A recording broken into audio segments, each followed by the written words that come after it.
Hi guys, welcome back to another Matchbox Garage video. I'm Rob and today I shall be attempting to take this Hot Wheels Maelstrom from shabby to shiny. This one's a commission today. I received it in the post a couple of months ago now.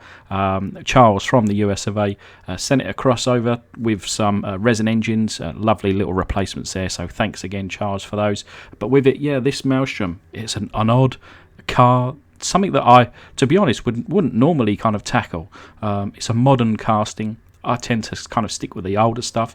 But, you know, doing this kind of almost, you know, not being forced into it, but kind of just saying, you know, we do this particular car for commission. I said, yeah, let's see what we can do. Come up with some ideas with the paint. Come up with some ideas with the wheels. And actually, this has turned out to be one of my new favourites, so really glad that I took it on. But yeah, we'll start by drilling down the centre of the post. There's two on this car, and then remove both of those flanges, and then tap both holes. Please do remember to lubricate the end of your piece. You do not want to snap it. The kind of links down in the description below, Amazon affiliate links for what I use, the drill bits, the taps, and plus everything else. Take a little look. I'm always being asked what I use, so yeah, I thought it may be easier just to put it down in the description below. But anyway, back to this casting. As you can see, I have drilled this one, but it is covered in a layer of dirt, and I couldn't at this stage even read what it was called.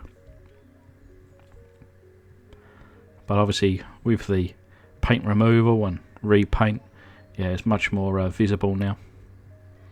Got a little bit of a break on the rear here, but quite easy to repair, thankfully. I'll just kind of break it the rest of the way and re-glue it. Of course, we're missing a wheel there.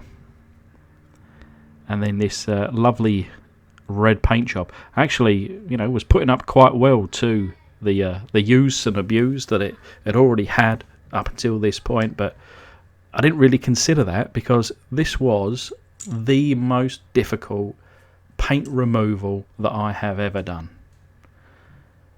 There's no 100% paint removal on the first try here. Eventually there is, but yeah, we'll get to that shortly. But yeah, as we're taking it apart, there's quite a lot of dirt and grime and crust and crud. Thankfully the windscreen here, there's no cracks in there. There's a couple of deeper gouges. I actually go over that with some 1200 grit to get that out and polish it up and get that shiny again. But yeah, these wheels, of course, I've got to cut these out, and I've got some replacement wheels today. But yeah, let's get the casting here into the foot-long hot dog jar covered in boiling water, and then comes the first round of caustic soda.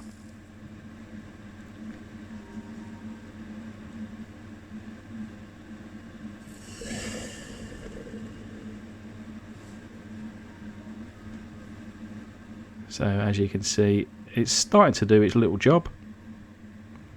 We've been quite fortunate with the recent 100% paint removals, and of course I was hoping for another one today. But whilst that was doing its thing, or not doing its thing, I turned my attention to the plastics here. And what I'll do is I'll just pop in the windscreen. These two, the base and the interior, I'll keep to one side, and as the caustic solution cooled off a little bit, I'll chuck that in. This little piece that's broken off, I'll just leave that to one side and I'll glue that on later.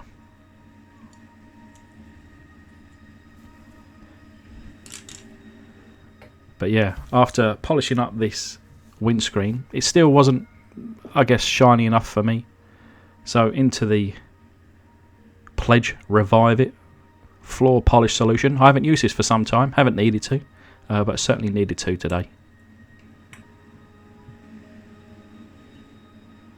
But yeah, it's been probably half an hour. The water has cooled, and not a lot going on here. It was at this point, unfortunately off camera, I should have done it on, but I dropped the interior in just before flushing this down the sink. And the interior there, as you can see, all the chrome has been removed. It was probably only in the solution for less than a minute. So that certainly, it was caustic enough. It took the chrome off of that. But it just seemed to clean the red. Maybe a little bubble in the rear there. But yeah, absolute zero paint removal here. I'm not used to this, guys. What I'm going to do then is pop it into the Green Stuff World paint remover. As you can see, I don't have much left of this stuff, but it's pretty good. So I thought, well, what I'll do is I'll leave it in there for half an hour and then come back to it. But yeah, with the pound shop or dollar store matte black spray paint here, going over the interior and the base. And this is the first coat. On the interior, I ended up painting it after this in a silver chrome, a Tamiya silver chrome, which is more of a silver, to be honest. And then I chromed out some of the details. And then I went with a black chrome after that. And then went with some clear. So I think actually that interior has 5 layers of paint on it. The interior here, or the base rather, hitting it up with the black. I changed my mind. I painted this silver too, and then, like I say, with the flip, what I wanted to do was hit the silver base with the same colour flip than what I do with the black top, and just to see the kind of colour difference really between, even though the same paint, but with just different base colours. So here we are then, eventually, after 5 lots of paint removal. Still not even 100%, got a little bit left there.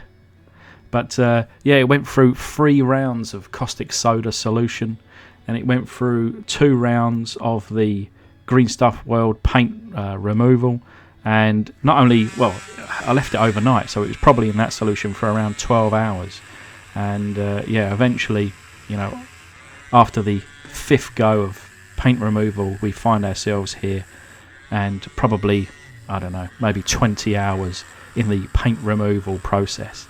Considering I normally get the 100% within, 10, 20 or 30 minutes max, yeah, this one quite extreme, but hey, sometimes it happens.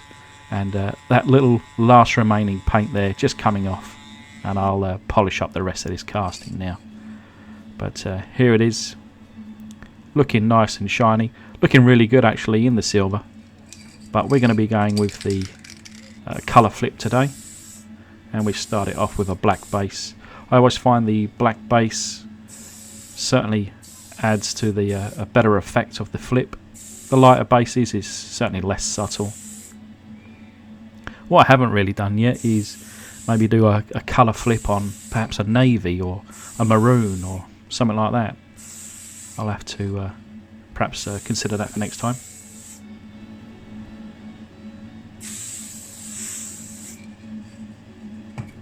But yeah, the black going on well there, and I'll leave that to dry. Before then, coming in with the Green Stuff World, the Colorshift. This is the Borealis green, and it flips between green and purple, and I think it is probably my favourite one. And like I say, I'm going to use the same Borealis flip on both the black base but also this silver base.